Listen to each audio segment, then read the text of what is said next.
Here's a funny thing about having a vision for your video game. Ask any person if they have it, and most likely they're gonna say something like this. Because I did have a vision, I did know what I want, and I could describe it. That I could do, I can describe it, I can talk about it. That is what I know I can do. But if you talk to the devs in the trenches, people who are supposed to execute on that vision, they tell a slightly different story. Jack Sparrow does not know what he wants. Unfortunately, that discrepancy is pretty common, and it creates a lot of trouble later down the line in the production stage, where the team expects clear direction but is faced with a lot of unknown and constant changes. I believe there's a better way, and in this video series, I want to show you how.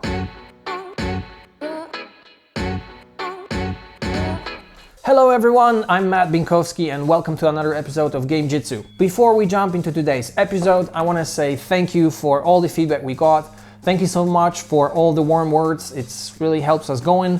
I also know that some of you felt like the music is a bit too loud, so I hope we can fix it with this episode.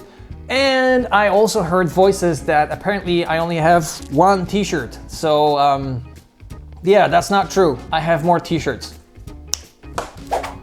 Haha, got more t-shirts. By the way, this particular t-shirt was designed by my good friend Marco Mutura. You can find a link to his Instagram in the description below. In previous episodes, we talked about the biggest issues that teams face in production stage and how most of them can be mitigated by properly managing your pre-production. But in order to be able to run good pre-production, you need to have a well-established vision for your game.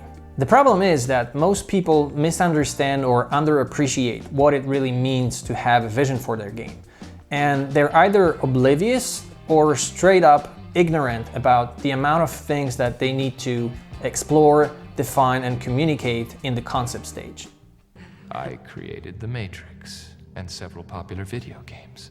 Ergo, concordantly, vis-a-vis, you know what?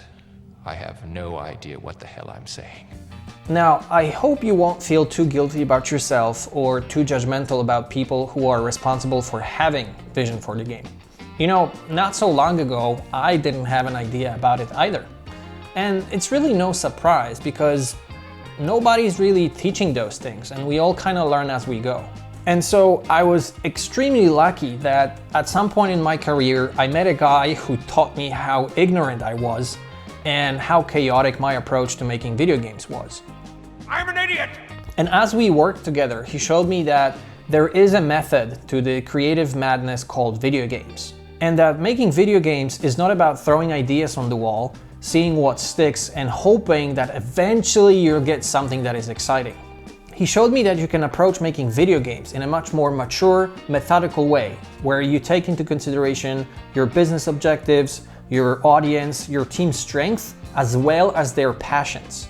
But the most impressive thing was that he introduced me to tools that allow you to create unique, meaningful, and coherent experiences every single time. This guy's name is Alexandre Mandryka. And I worked at Ubisoft and Relic as director of design for the whole studio. So managing 400 designers in one building was actually a pretty daunting task of answering the question, what is being a good game designer? And I was really privileged to take part in his workshops while we were working on Dying Light. And what I've learned during that workshop dramatically changed my way of thinking. And so sometime later, I invited Alex to help me with a bunch of projects, and one of them, called Hotshot Burn, eventually got a Best Multiplayer Indie Award at Gamescom 2019. So, I'm dropping a number of links to Alex's materials. Be sure to check them out because they're absolute gold. So, let's talk creative vision for video games. The topic at hand is actually so big that we will have to split it into a number of episodes. So please bear with me. First thing that we need to tackle is that the concept stage is discovery stage. It's where you explore the initial idea and define the heart and soul of your game. And that makes it a very, very exciting part of the production process, but also one that can be very scary and a difficult one. And that's because at this stage you have all the questions, but almost no answers. And that means we're going to be traveling deep into the unknown.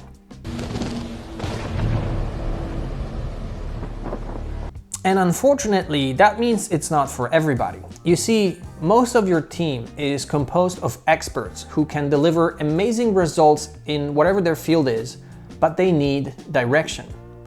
So when it comes to concept stage, especially the early part of concept stage, where it's all about finding the direction, they feel very, very anxious. And that's actually one of the reasons why developers tend to run away from the concept stage. They talk about not wanting to work on paper. But it's really a futile escape into a place where they feel comfortable. You know, designers want to design, artists want to make art, coders want to code. But you can't really run away from not having answers. The problem is that without a well-stated intention, if you rely only on throwing ideas on the wall and prototyping them very quickly and just looking at what sticks, this is a very expensive way of doing things, and it also makes it very difficult, if not impossible, to come up with something that is very coherent and well thought out. Do I really look like a guy with a plan? You know what I am? I'm a dog chasing cars. I wouldn't know what to do with one if I caught it. So the first thing you need to make sure is that your core team, the people who will be working with you on the concept stage, are people who are comfortable being in the unknown. You want to make sure you have people who are comfortable asking questions, who are comfortable getting to the bottom of things. But also, you want to have people who are capable of defining the problem and then coming up with solutions. It's your job to have a vision. And then it's your job to hire talented individuals, to hire talented artists who understand your vision.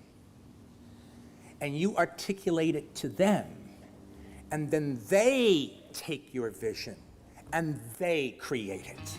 And then on top of that, you need to make sure that your core team has enough time to explore during the concept stage and that they're not bothered with this big team constantly asking them what to do. Okay, rule number 2, you will not bother me while I'm working. Okay, so now that you have your team in place, we can jump into the very heart of your game, which is the player fantasy. The best way to think about it is ask yourself a question: who am I playing as? This might sound like a trivial question, and you might be dropping very simple answers like, well, you play as a soldier, you play as an assassin, you play as a ninja, or you play as Batman. But the problem is, just stating things like that is just not good enough. Because words that we use, even if we speak the same language, are going to create very different things in everybody's minds. So for example, if we were to make a game about Batman, a character that pretty much everybody knows one way or the other, we should ask a question: which one? Do you want to make a game about the Batman from the 60s?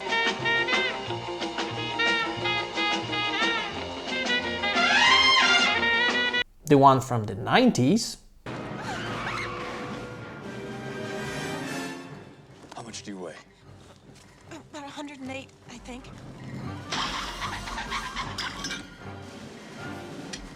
Hold on. Or maybe Nolan's Batman. Where were the other drugs going?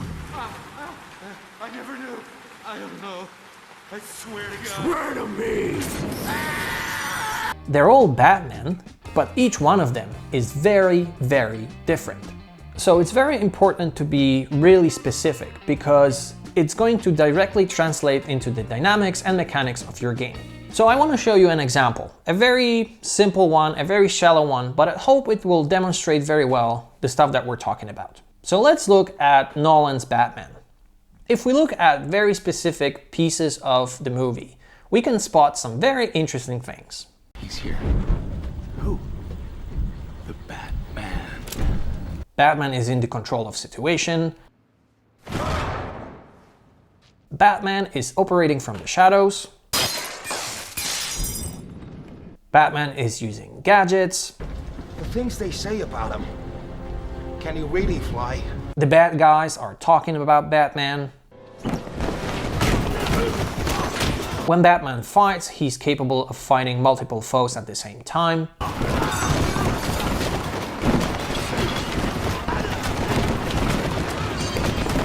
And the way he fights is like brawling. It's not fancy kung fu, it's very close, very dirty. And now let's look at the implementation in Arkham video game series.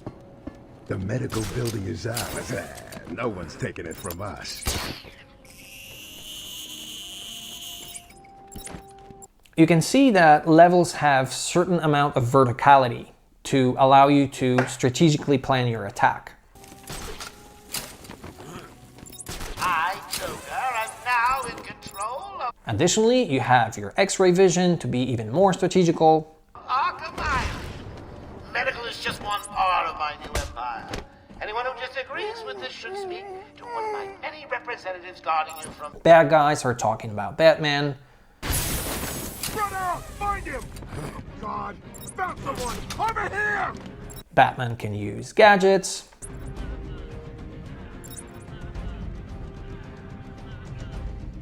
Come on, wake up! Damn it, he's out cold. You're capable of fighting multiple foes at the same time.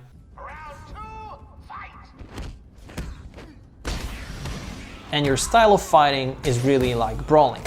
And on top of that, because you play as Batman, someone who doesn't struggle with fighting, the combat system is designed so that it's easy for you to be badass. I hope that you can see that the dev team was going after a very specific version of Batman, and they implemented specific mechanics that helped them realize that specific fantasy.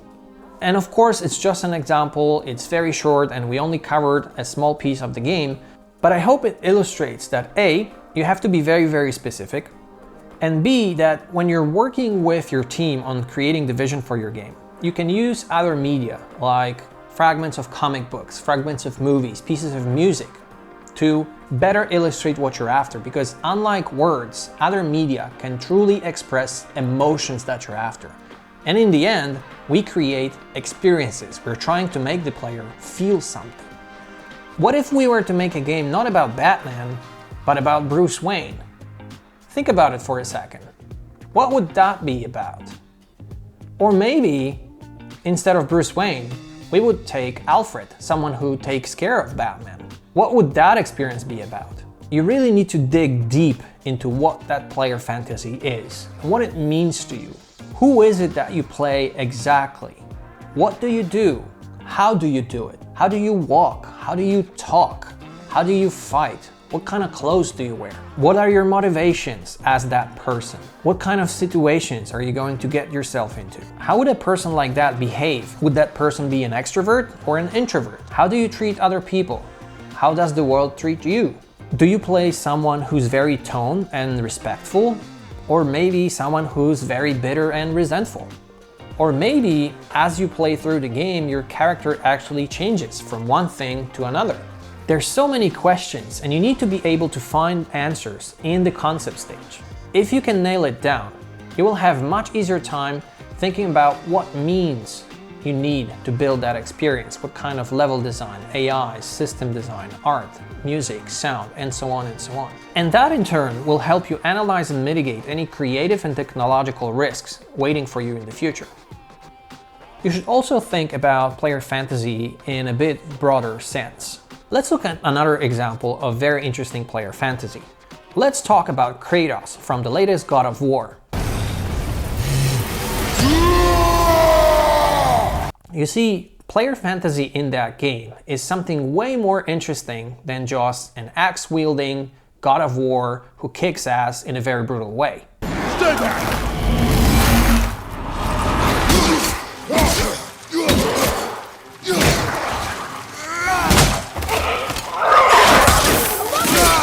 That's just the very basic level of it.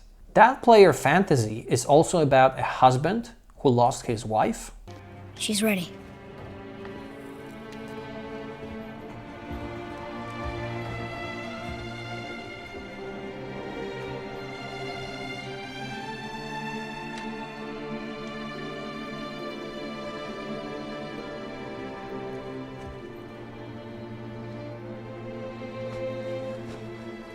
find your way home. But also about a father who struggles to raise his son. What are you doing? Now his guard is up. Only fire. Only fire when I tell you to fire. I'm sorry. Do not be sorry. Be better. Now, how does that feel? What's it like to be that person? And what kind of means do you need to be able to let people live through that experience? Think about it for a second. And you know, exploring deep and meaningful fantasies like that is a sign that as medium, video games become more mature because we start to do what books and movies do for a long time. We start to explore what it means to be human. There's one more important question that you need to ask yourself. If your game is about particular character where you let players experience that specific character in specific circumstances and you'll be able to observe him or her react in a specific way, or maybe you want to give players certain freedom, give them more agency and let them express themselves. For example, like Captain Shepard. You can be Ice Captain Shepard or Asshole Captain Shepard. Give me the location, now. Here on the wards, the back alley by the markets. She's supposed to meet them right now. You can make it if you hurry.